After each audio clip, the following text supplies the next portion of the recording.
This is the story about the growing income gap between the rich and the rest of us in Canada.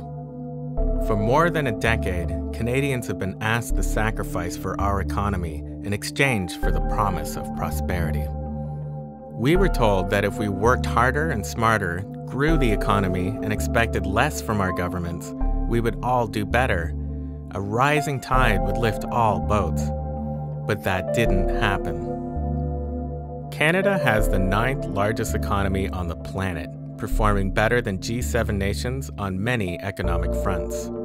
Canada's 100 highest paid CEOs enjoyed a 201% increase in their compensation between 1998 and 2006.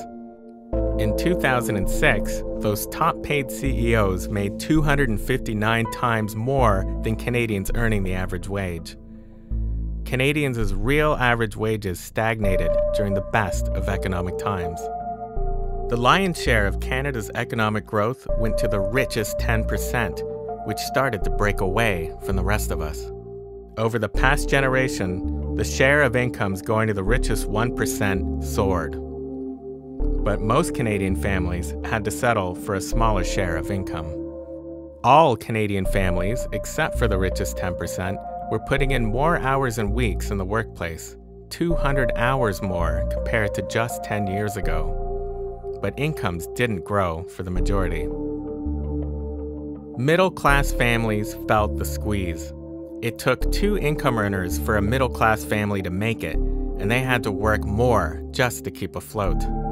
Canada's poorest families were working more hours too, but compared to a generation ago, their earnings fell. The middle class may have felt the squeeze, but the poor were shut out of a generation of prosperity. The gap between the rich and the poor in Canada reached new heights during the best of economic times, and our government did little to keep a lid on things.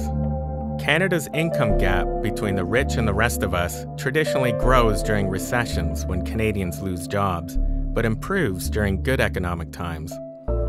Over the past generation, that didn't happen.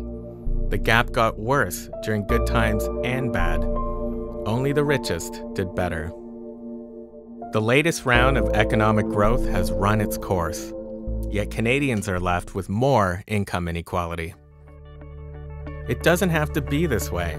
Generations before us planted the seeds for a strong middle class, and they introduced measures to reduce the number of poor among us. We can do it again to ensure future prosperity works for everyone and not just a select few.